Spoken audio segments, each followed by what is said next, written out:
morning, ladies and germs of the pan fishing community.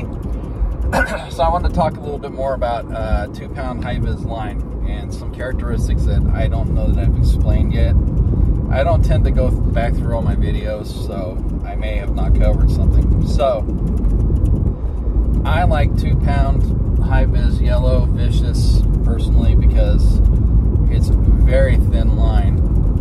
Somebody had said that it was comparable to like 6-pound Berkeley Vanish.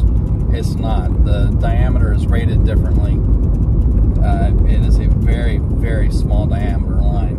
It is like sewing thread almost. In fact, I cannot go down to 1-pound vicious because it's so thin. I got a small filler spool of it and I was scared to use it. Now, that being said, the actual break strength on most lines is fairly a fair bit higher than what it's rated for. So the 2-pound vicious is actually around 5.5.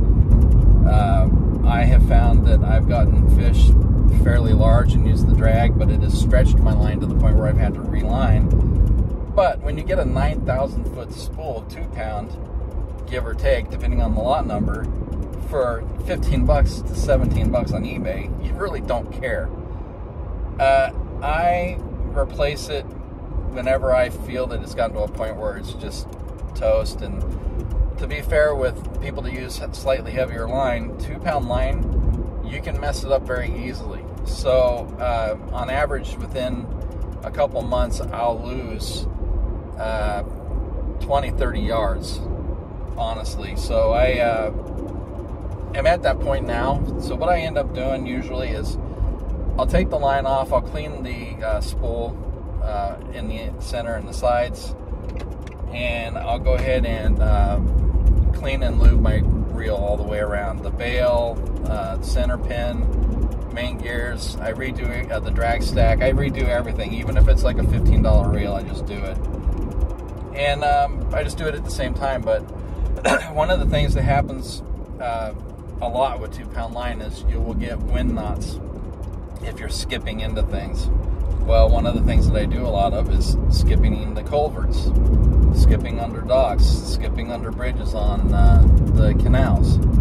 I do a lot of that kind of stuff, and your line will get baggy. It'll sag as it's going underneath because it's such light line.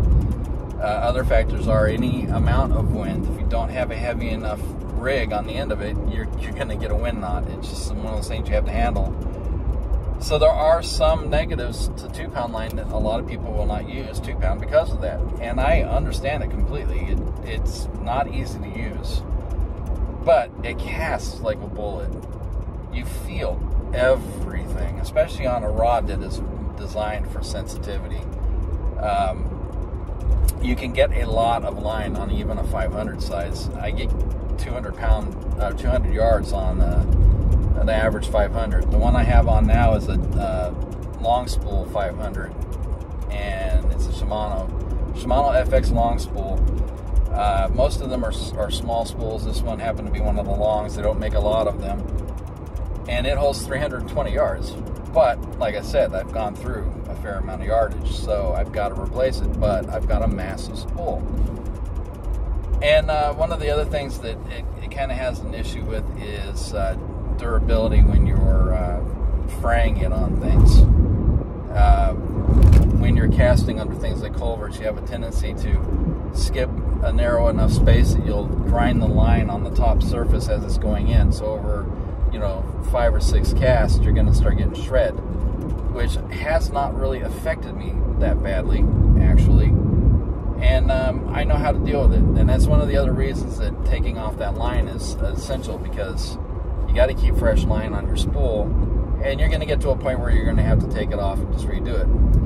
One of the reasons that I like it so much is the sensitivity. The other one is that it's very high vis. I can see anything going on. I can see it in low light conditions. And in the water, it's virtually invisible. So crappie and bluegill, they're not line shy. They're what I primarily go for with that rod. So it works for me, but I just really wanted to talk a little bit more about the negative versus positive on it, and let me know what you guys think. Let me see if you have experience with 2-pound line. I would like to know other opinions and agreements or disagreements.